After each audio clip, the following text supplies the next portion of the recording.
We have gotten to the results and discussions part of our research work. Now, what do we do in connecting the dots from the objectives of the study through the significance of the study? Research questions and/or hypotheses, literature review, methodology. I want to walk us through the qualitative data analysis first and connect it to some of the instructions from the APA writing manual. Depending on the kind of program you're doing, you could be required to lay these things out in a different way. Okay, so what happens with qualitative results? So results section is basically where you describe what you did. What did you do? We undertook a phenomenological study. We interviewed people. After you interview them, then what? Okay, it's simply and objectively report what you found. That's the results. You don't speculate on why you found these things, just what happened. This is it, I reported, that's all. It's a bit like what the commentators do when they are reporting on a football game. He passed it to this one passed it here, and then it was a foul. That's it. Okay, you are presenting the findings using text supported by tables or charts or graphs or any other figures that are necessary. I find that many students think that when you're doing qualitative study, your narratives from interviews are what you just directly report as your results. But there are processes of coding and providing themes and reducing these themes to provide meaningful statements. And I want to walk us through a few of those. This is not a qualitative research class. It's just giving you an idea of what you need to do in the bid to connect the dots in this research process. And then the discussion section is where you describe what your results mean for your field. It includes the findings of your study and provides interpretation and implications that you draw from the results. This is not where you go all emotional about anything. So the results said this. What does it mean in connection with the literature that you already have? And what does it mean for your field? What does it mean for somebody coming in? How do they act differently? And I will share with you, I think, one qualitative study I did with one of my students in the US. We wanted to explore romantic heartbreak and the possible trauma within heartbreak. In Ghana, when I was growing up, we used to call it behe. So when a person has their heart broken, we know that trauma happens, but within the trauma, what happens? And what my student wanted to find out was, could there be growth? Because anytime we talk of trauma, we open ourselves up for the possibility of post-traumatic growth. That is growth despite troubles or adversity. So if broken hearts will give you trauma symptoms or depression symptoms, is it also possible that you will gain growth from it? So that's what we did. And so what I would tell students to do is I want human beings to be recognized. And so instead of saying participant 1, participant 2, let your participants give you nicknames. In a way, it's part of our ethical code of recognize and respect for the client. And there's another one I normally use when I'm working with children, but it's escaped me. But autonomy. So you tell the client, if you had to choose any name so that we don't use your actual names, what name would that be? Okay, and so these are the participants that were part of the study. So I would want students to give me a table of participant demographics. So the age at which they had the heartbreak. So you realize they had their broken heart at the age of 21, but the current age while they were being introduced, they were 39 years old. And the length of time they were in a relationship. So if I had to redo this study again, which we did with a student in Ghana, we will restrict the age current age will restrict the age at heartbreak. No, I think that one we didn't do, but the length of time in the relationship. So we're saying a person should have been in a relationship between 6 months to 1.5 years. It shouldn't be more.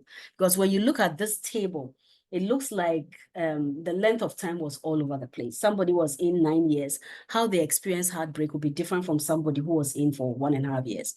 And then at this stage in the analysis, you also provide any descriptors of places or artifacts needed to understand the participant or the place, depending on the genre of qualitative that you are doing. Remember, you want your readers to know the human beings that you interviewed. And that is why we want them to provide a nickname for themselves. In the data analysis process, I believe in using a standard. Okay, you can't just go like, oh, I have I used, I don't even know some of the, I don't remember some of the things that students used to say, but I realized Colaise's strategy is relatively simple. So if you're doing a phenomenological study, I would say stick to that or something similar. I'll have two to share with you. If you're doing grounded theory, I know Corbin and Strauss have multiple ways of undertaking this analysis. If you're doing ethnography, I haven't really done any ethnographic study before. I suspect they will have their own ways of doing these things. So Colaise's steps, the first one is you read the transcript several times to get a sense of the whole content, and you need that. And that is why when you interview participants, you have to do a verbatim transcription. So you read it over and over. You are immersing yourself in the work. You don't just say, oh, they said this, so you pick out. How do you know that that's exactly what the participant did? And then you realize that some of them are bold and some of them are. So these are all the 8 steps. Within the study, we used some and we didn't. So I think for this particular romantic heartbreak study, I have no idea. I don't even remember. It's been such a long time. But I remember there was reading of the transcript. We did the bracketing. I remember all the students I was working with did that. We did identification of significant statements. I think we bolded it because we wanted to talk about it during the presentation. You provide categories from clusters of themes. You integrate resulting ideas into exhaustive description of the phenomenon. And the phenomenon in this case was romantic heartbreak. Then you reduce exhaustive description to fundamental structure. You return to participants for member check-in if it's possible. That's a validation process. So I would recommend that you use that. And then you validate exhaustive description. Okay, and I know there's Huberman and Miles. They also have some steps. So this is the Huberman and Miles steps if you choose to use that. For my students doing qualitative, I have said before that I believe qualitative is for those who are brave. And those of us who are lazy will shy away from that. But my student who was doing the qualitative, we decided that diagrams were better at describing these things. So when she was tracking what participants went through based on the themes that we got, it felt like it started from evolution of the relationship. So how did the relationship evolve? There was a shift, then there was an end. And when the end occurred, there seemed to have been 2 pathways. And that is what she demonstrated here. So a write-up to this diagram will be authors set out to explore the lived experiences of adults who had gone through romantic heartbreak and the path to possible interpersonal change after the heartbreak. We talked about the Colaise's steps that we used and the 4 major themes: evolution of relationship shifts, end of the relationship, and rumination about the relationship. There was another group of themes. So after the so you realize that when the relationship ended, there was rumination, 1 up and 1 down. And this is where she realized that, wait, it looked like there were 2 groups within each of those themes.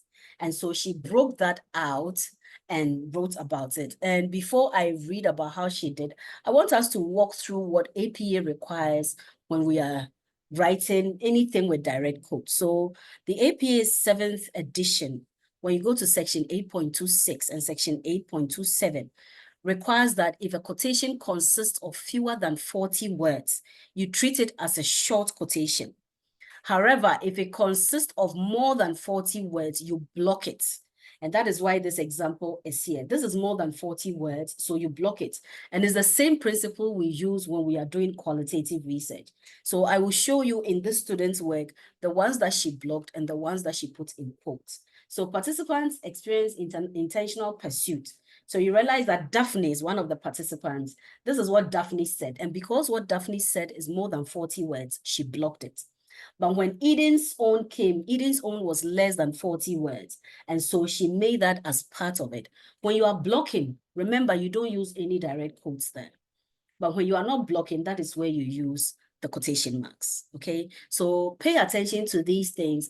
As you write, make sure that you're using your institutional thesis or dissertation manual, as well as the APA manual or any other writing manual that you work on. Because what's the use of you doing all this work and then you go and your supervisor goes like, oh no, you made a mistake because you didn't follow the writing guide. So pay attention and do this as thoroughly as you know how. Remember that for some of us, the research process is a way that we advocate for clients. And so some clients, many of our clients can't speak for themselves. And so for some of us who may not be good at political talk, the best we can do to help clients is to sit with them in the sitting, figure out quantitatively or qualitatively or mixed methods mode what the experiences are and how we can use these experiences to look for resources, to empower them, to look for resources to enhance their healing, and to look for resources to help them integrate cohesively and comprehensively in whichever community that they work in. All right. As always, feel free to share this. In the next video, we'll talk about what quantitative results look like and how we can set them up. All right. Bye.